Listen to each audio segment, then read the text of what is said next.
श्री सद्गुरू दादा महाराज सांगवडेकर सेवा प्रतिष्ठानच्या वतीनं दरवर्षी विश्व पंढरी इथं परमपूज्य श्री सद्गुरू विश्वनाथ महाराज रुकडीकर पुण्यतिथी उत्सव साजरा करण्यात येतो।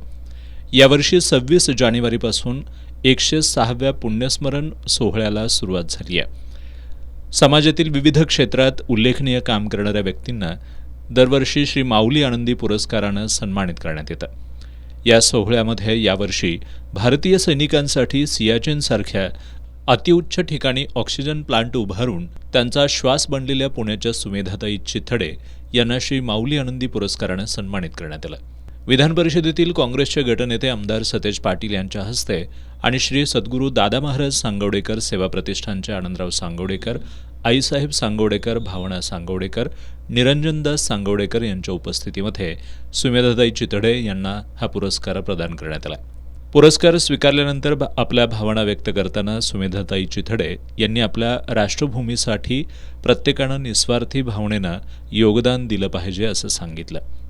याच भावनेतून प्रतिकूल परिस्थितीत देशाचं संरक्षण करणाऱ्या सैनिकांसाठी आम्ही ऑक्सिजन प्लांट उभारून सैनिकांचा श्वास बनण्याचं काम केलंय असं त्यांनी नमूद केलं। आयुष्य किती असावं पेक्षा परमेश्वराने त्यांनी ठरवलं ना आपल्याला आयुष्य किती असावं आणि किती द्यावं। पण मग दिलेल्या आयुष्यामध्ये मी कसं जगावं एवढीच फक्त सवलत आपल्याला आहे। ती सुद्धा योजना त्यांनीच बनवली आहे बरं का। कोणाच्या हातनं कोणती योजना प्रत्यक्षात वास्तवात उतरायची ती योजना त्याची, आणि त्या योजनेचा एक घटक मग मी केलं मी कसं काय म्हणू। मग मला माझे सावरकर सांगतात, देहाकडून देवाकडे जाताना मध्ये देश लागतो। मग या देशाचं आपण काय देणं लागतो। आणि सगळ्यात लागलेली वाईट सवय माणूस म्हणून की तुम्ही काय करावं, ह्यांनी काय करावं, त्यांनी काय करावं, एकदम हिरिरीनी गप्पा माझ्या। पहिलं मी काय करावं नाही। त्यामुळे आयुष्यातला वेळ आणि वय ह्या दोन्ही गोष्टी दुसऱ्यांनी काय करावं आणि काय केलं किंवा काय नाही हे शोधण्यात घालवण्यापेक्षा जे काही आयुष्य जन्म ते मृत्यू या मधल्या स्पॅनमध्ये मला मिळालं आहे ना, ते आयुष्य मी कसं जगावं, मी माझ्या देशाला काय देऊ शकते याचा विचार करून झपाटून केलेला हा प्रवास आहे। आमदार सतेज पाटील यांनी सुमेधाताई चिथडे यांच्या कामाचं विशेष कौतुक करत त्यांचं काम दीपस्तंभासारखं असल्याचं सांगितलं। सकाळपासून संध्याकाळपर्यंत आम्ही निगेटिव्ह गोष्टी प्रचंड ऐकत असतो, चांगलं कोण म्हणतच नाही। म्हणजे घरात जेवण केलं तरी नवरा चांगलं म्हणत नाही अशी परिस्थिती आहे। आणि म्हणून या सगळ्या वातावरणामध्ये एक चांगला विचार, चांगले संस्कार, चांगल्या गोष्टी ह्या कानावर पडणं आता दुर्मिळ झालेलं आहे। म्हणजे आज न्यूजमध्ये देखील सुद्धा निगेटिव्ह गोष्टी एवढ्या येत असतात की जगामध्ये काय चांगलं चाललंय का नाही अशी साशंकता आपल्याला निर्माण या ठिकाणी मनामध्ये होते। एवढं वातावरण या ठिकाणी दूषित आपल्याला पाहायला मिळतं। आणि म्हणून या सगळ्या वातावरणामध्ये सुमेधाताईंनी जे दीपस्तंभासारखं काम केलेलं आहे भविष्यकाळातल्या पिढीला, मी माझ्या संसारावर या ठिकाणी तुळशीपत्र ठेवून देखील मी समाजाची सेवा करू शकते हे दाखवून देण्याचं काम सुमेधाताईंनी केलेलं आहे। मला वाटतं त्यांचं कौतुक करावं तेवढं या ठिकाणी कमी आहे। तुमच्या सगळ्या उपक्रमाला ताई आमच्या शुभेच्छा आहेत। आनंद महाराज सांगवडेकर यांनी सेवा हाच धर्म मानून काम केलं तर देश सुजलाम सुफलाम होईल असा विश्वास व्यक्त केला। पण हा जो पुरस्कार दिला हा आपला पुरस्कार प्रत्येक सैन्याला समर्पित झालेला आहे आणि त्यामुळे खूप आनंद होतोय।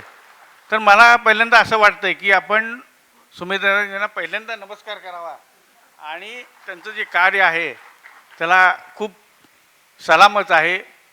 तेव्हा त्यांनी आता सांगितलं की सद्गुरूसारखा असता पाठीराखा इतरांचा लेखा कोणकडी या ओवीप्रमाणे त्यांनी सगळं आत्ताचं जीवन जगलं आणि त्या जगतायत त्या पूर्ण त्या ध्येयानं वेडा झालेले आहेत की आपण आपल्या देशासाठी काय करावं हे प्रत्येकानं केलेलं करायला पाहिजे। आणि त्याने आता एक सुंदर सांगितलं त्यांनी सांगताना की सेवा हा एकच धर्म आहे की त्या सेवा जर आपण धर्माप्रमाणे जर केली तर खरंच आपला देश सुजलाम सुफलाम होईल। म्हणजे श्री विश्ववती आयुर्वेदिक चिकित्सालय आणि रिसर्च सेंटरचे अध्यक्ष निरंजनदास सांगवडेकर यांनीही यावेळी मनोगत व्यक्त केलं। आज सुमेधाताईंनी जवानांसाठी ऑक्सिजन प्लांट उभारला, अशा सुमेधाताई इथं उपस्थित आहेत आणि ज्यांच्या कृपेनं आपण सगळे श्वास घेतो, जो अध्यात्माचा साधनेचा जो श्वास आहे ती विश्वपंढरी निर्माण करणारे अनंतनाथ महाराज तिथं उपस्थित आहेत. आणि कोल्हापूर जिल्ह्याची आणि महाराष्ट्राचा जो श्वास आहे छत्रपती शिवाजी महाराज, कारण त्यांच्या आपण किती हरलेल्याची भूमिका मनात असली तरी शिवाजी महाराजांच्याकडे बघितल्यावर ती नवचेतना जी प्रफुल्लित होती, त्या शिवाजी महाराजांचा भव्य पुतळा इथं कोल्हापुरात आदरणीय सतीश पाटील साहेबांनी उभारला आहे. आणि तो खरंच अतिशय बघण्यासारखा आहे. म्हणजे स्वतः छत्रपती त्या बावड्याच्या वेशीवर उभे आहेत असाच भास या निमित्तानं आम्हाला होतो. मी परवाच बघून आलो तो. आणि ह्या तिघांचीही म्हणजे प्रत्येक जण इथं जे उपस्थित आहे त्यांनी प्रत्येकाने श्वास कसा निर्माण होईल, श्वास कसा टिकून राहील ह्यासाठी काम केलेलं आहे असं माझं आता मत आहे. या कार्यक्रमाला भावना सांगोडेकर, आनंद मानधने यांच्यासह मान्यवर उपस्थित होते.